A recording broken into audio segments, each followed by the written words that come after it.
This is the Specialized Turbo Vado SL 4.0. Now, I've got a lot to say about this bike, hence the long video, but there are some really interesting features and some quirks which I think you need to know about. So, without further ado, cue the montage. The Turbo Vado SL 4.0 has a custom Specialized SL motor peaking at 240 watts or 35 Newton meters. This gives you 2 times rider amplification up to 15.5 miles an hour.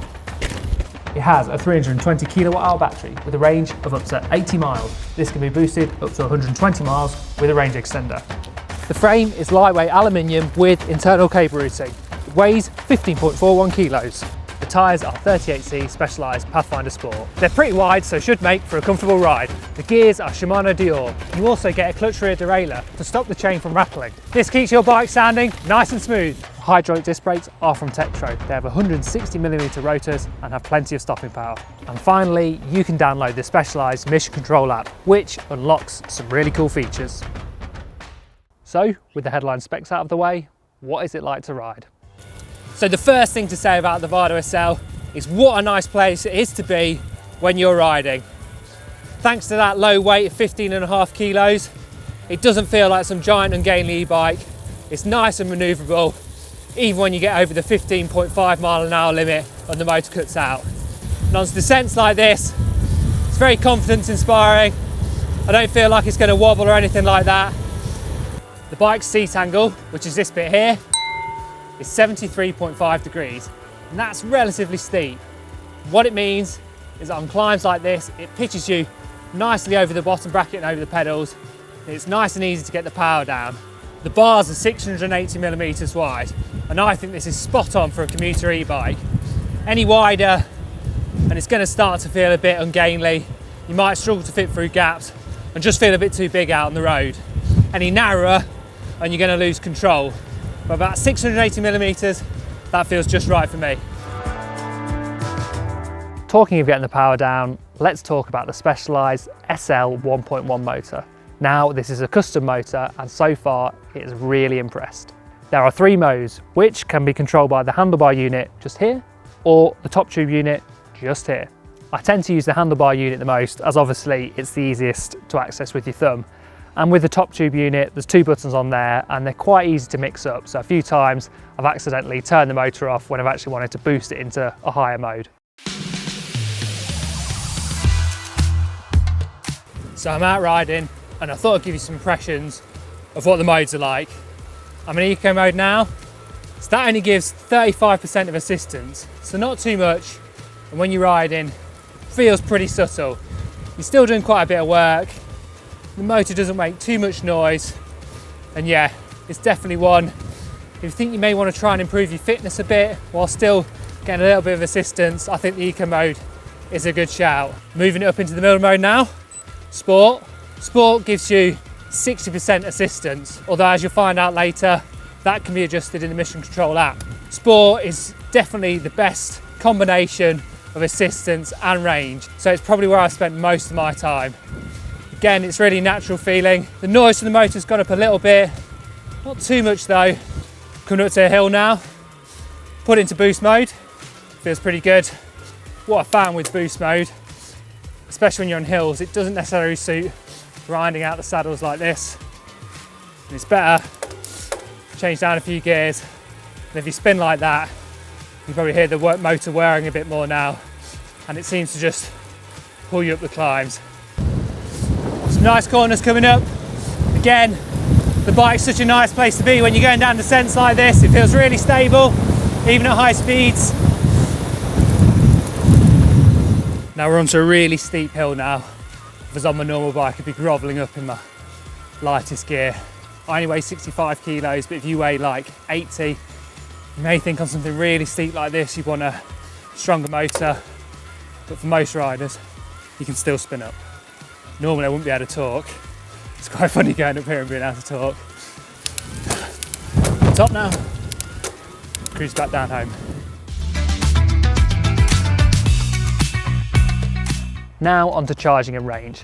The battery can be charged in just over 2 hours, and the range is claimed to be 80 miles, and that's in eco mode. I say claimed because range tests are usually done in perfect conditions, And out in the real world, conditions are rarely perfect, so what you get in real life may be different. So to see how the bike performed out in the real world, I did a little test. With the battery charged at 100%, I went for a 16km ride using the highest boost mode all the way round. I wasn't trying to preserve the battery and was making sure it was doing as much of the work for me during the fairly hilly route. When I arrived home, I drained 30% of my battery, which I thought wasn't too bad. When I do my very basic maths, it means you should get around 33.5 miles of riding in turbo mode on a fairly hilly ride. And please remember, loads of things affect an e-bike's range, so don't take my test as exact science, it's more of a rough guide. A real standout on this bike was the Shimano Dior gears. Now, considering that they're one of Shimano's lower tier group sets, I was really impressed with how they performed. No matter how poorly I pedalled, or when I shifted under load on a climb, the Dior group set gave crisp shifts both up and down the cassette. The cassette has a wide range of 11 to 42, and the chainring is a 44 tooth model. However, I think I prefer to see a 40 tooth on the Vado SL. Having some lighter gears to assist you on the really steep climbs would probably help more than the extra speed you get from a 44 tooth chainring. After all, an e-bike really comes into its own on the climbs, so I think that's where most of the range should be focused. Moving on to brakes, these Tektro models have plenty of stopping power, and so far the bite point has been consistent. And by bite point, I mean how far you have to pull the lever before the brake engages. One thing I would recommend with the brakes is that most people will want to move their levers further inwards on the bars. As you can see, that brake lever is pretty long, so if you want to do one finger braking, so if I put my hands in the kind of one finger braking position, as you can see, my hand is right on the edge of the grips, which is kind of where I like it. But if that lever was any further outwards, my hand's going to be hanging off the edge. So for most people, move them quite far inbound, I think. The rest of the finishing kit is all really decent stuff from Specialized. The 680mm wide bars I've already mentioned. They've got that really nice 9-degree back sweep on them, and they were comfy on longer rides. The Specialized saddle was comfy for me as well, although if you do have narrow hips like me, perhaps it's a little wide.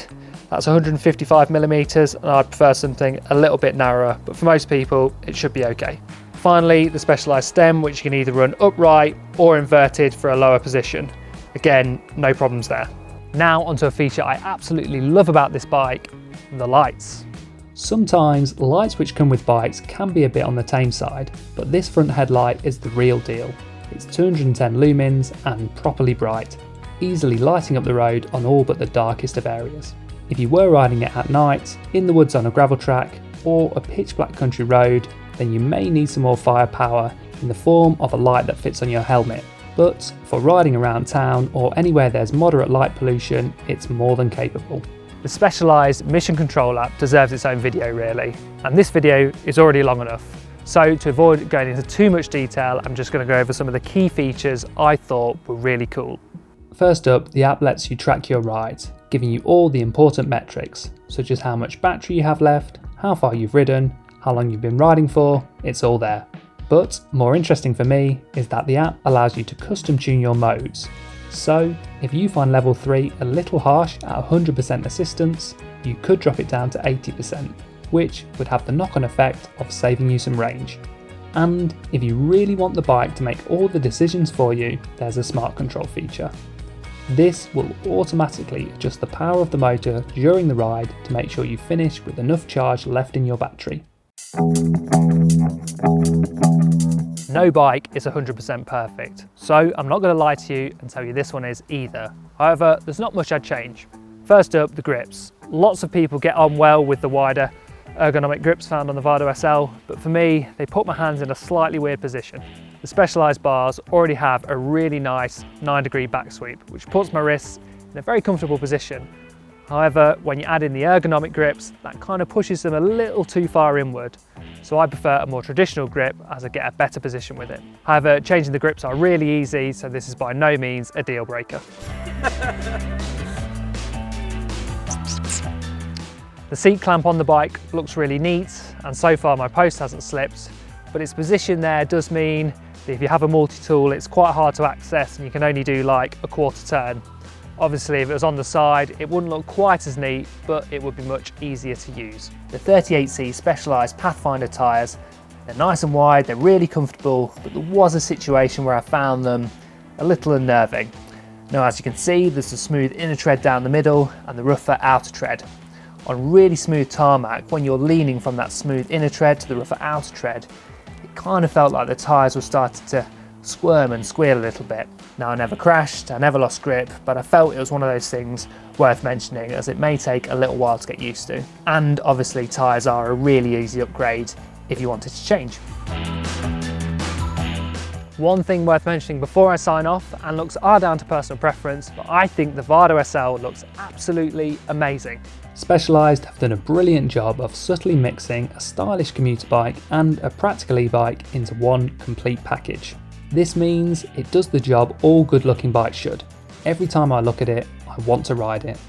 And this is key on cold dark mornings or evenings when you're considering whether it's really worth riding to work when you can just jump in your car. If you love the look of your bike, there's far more chance you'll choose it every time. Although there is a downside to this. Beautiful bikes are eminently stealable. This is not a bike I'd feel comfortable locking up outside the pub for the night, or leaving outside my place of work unless there was a dedicated bike storage area. I suspect the only way I'd be taking it to work is if there's somewhere indoors and secure I could leave it, and even then I'd still want a gold standard lock to make sure it's as secure as possible.